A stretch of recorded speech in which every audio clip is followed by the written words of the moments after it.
welcome to today's Tidy 10 at 10. It is episode 9. Today we're going to be talking about igniting the spark. We have spent quite a few sessions on how to calm the fear. We talked yesterday about how to meet the need, and today we're going to talk about how to ignite that divine spark of God that all of your little inner children hold. What I'd like you to start out today in is just kind of a visual. Just imagine with me. You have your little inner children, those 5 little inner children, home, work, body, relationship, money, and they're all sitting in the dark. Okay, so if they are sitting in fear, they have been sitting in a dark place, okay, and they are manifesting from that place, meaning they are attracting more of what they're fearing. And you come along as the caretaker, and your job is to get them to follow you into a well-lit room so that they can feel safe, they can feel secure, but they don't know you. They don't trust you.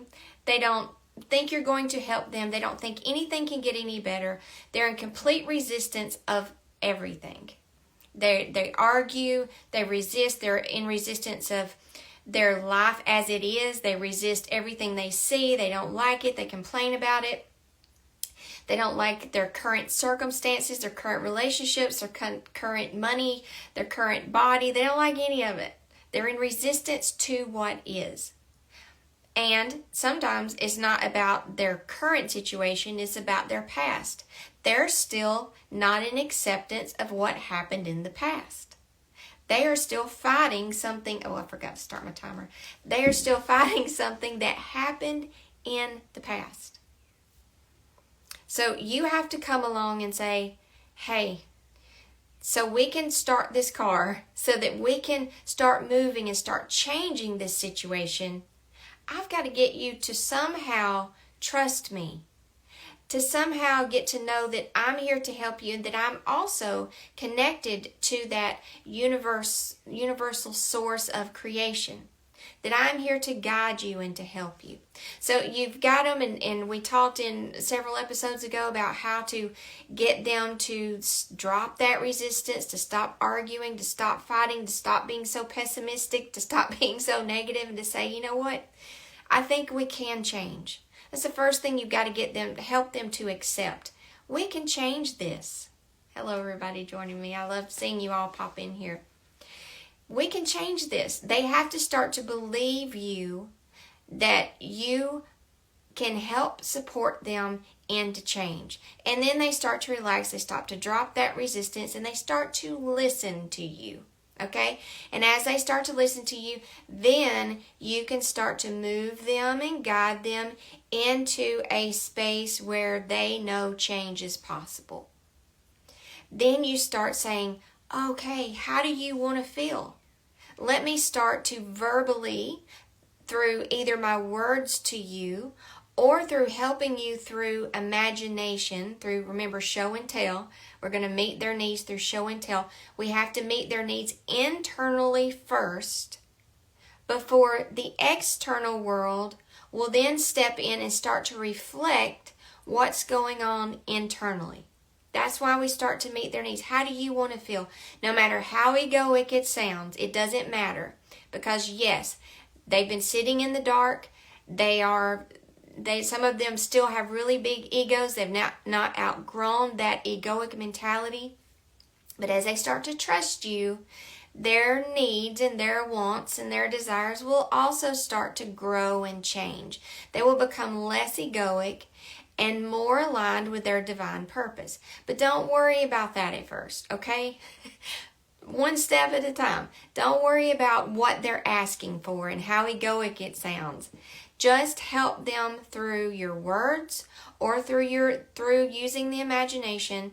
Help them feel whatever it is they want to feel. If they want to feel rich, help them see themselves on a luxury yacht, whatever it is. If they want to feel like their work is a success, help them like stand in front of a crowd and everyone's clapping, whatever. I don't care what it is. If they want to feel slim and trim and like they always feed their body wonderful things, help them see themselves stand in front of a mirror and how amazing they look and how that feels to look that way, or everyone bragging on them or whatever it is. If they want a beautiful home life, whatever, help them imagine that, okay?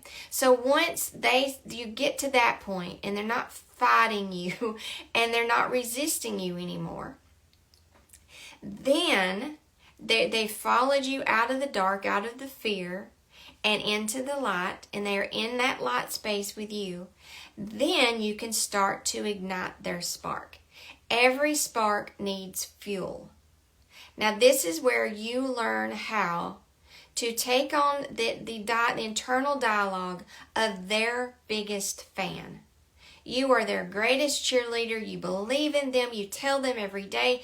Now you've graduated from comforting and telling them they're safe and feeding that ego to now fueling them, igniting that divine spark of God that they all hold to create something amazing.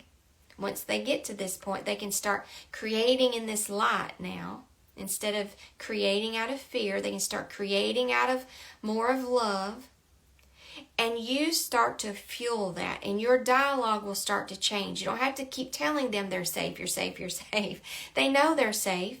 They know that this can change, and they know you're moving them in the right direction. So now your dialogue is more of, oh my gosh, I'm so proud of you. You are the absolute best at this. You are doing such a great job. I believe in you. So you become like their motivational speaker. Okay, you're becoming, you're fueling them. You're fueling their passion. You're talking to them in a way that is supportive. Now, a lot of this may not come natural, especially if you've never had that before. If you've never had an outside experience of someone really believing you and cheering you on and saying, oh, you got this. Maybe what you were met with was, oh my God, that'll never work. Maybe you had a lot of wet blankets in your life, meaning people who just, you tell them something that you're excited about. Maybe that divine spark was already ignited in you as a child, and you have this big idea or this big imagining, and you tell someone and they're like, oh my God, you need to get real. That's not real life. Real life is you're going to suffer. You're never going to have any money. You're going to grow old and alone. Like, really?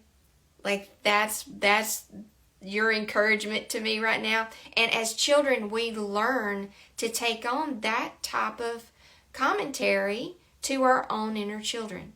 So you're changing that. And this may take some work, okay? This little step of igniting the spark may take some work. And there are lots of motivational speakers you can listen to out there. If you don't know how to do this, if you don't know what it sounds like when someone believes in you and someone is cheering for you, I've got chills everywhere, and someone is telling you, keep going, you've got this. Don't listen to all the wet blankets in the world. You've got this. You can do this. You want this change?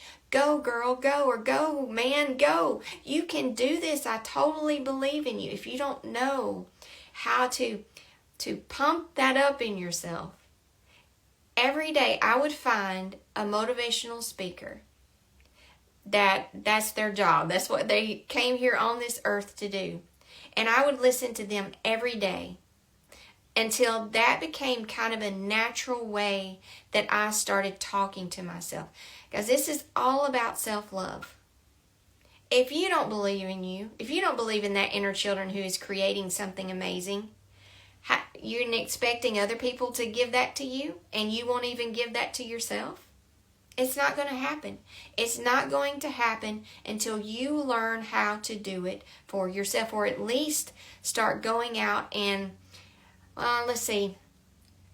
I like to listen to Steve Harvey, and y'all may not think of him as a motivational speaker, but I mean, he actually has some really good points. He had a talk the other day about you're asking for things, which requires you to stay on Faith Street, but then you move off of Faith Street and you're somewhere else and your stuff gets delivered and you're not home. I love that talk that he gives about that. Les Brown, he's a really good one. Tony Robbins has some good stuff. Oprah Winfrey has some good motivational speeches, or just her talks sometimes are very motivational. But they know how to, people who have made it to where you're wanting to be, know how to talk to themselves. They know how to ignite that divine spark of God. So I would listen to them. I would listen to how they speak, the things that they say. And if they're saying that to you, that's how they're also speaking to themselves every day. They're getting up, and I know this may sound cheesy or corny, and especially if your inner children are still in a lot of fear and resistance, and are like, whatever, that's not going to change anything. That's not going to work. If they're still there, you're still in phase 1, and that's okay. You're still in calming their fears and getting them to trust you and getting them to come out of fear, come out of that place. Don't sit there anymore. Don't sit there anymore complaining about your current situation. I heard somebody say, go a whole day resisting complaining. Just don't do it. Every time you want to complain about something in your outer world, just say, I'm not going to do it. Notice how many times you're tempted to complain. That's coming from your inner dialogue. That's coming from how your inner children are talking. If they're still complaining and they're still harping on a past situation, sitting in victimhood, they're sitting in fear. And we can't ignite the spark. I mean, to ask you to just like, pump them, they're not ready for that. They're not going to listen to a word you say. They're going to resist it. And they're going to say, you're just full of it. I don't want to hear it. I don't believe you. It's just all bad. It's always going to be all bad. They're still in the dark room. You still have to get them to follow you, to believe you, to know you believe in them, to know you are going to keep them safe. That's it for today. Tomorrow we will talk about speaking it out, and then we're going to just follow whatever comes in the following episodes. Okay? So thank you so much for joining me, and we'll see you tomorrow.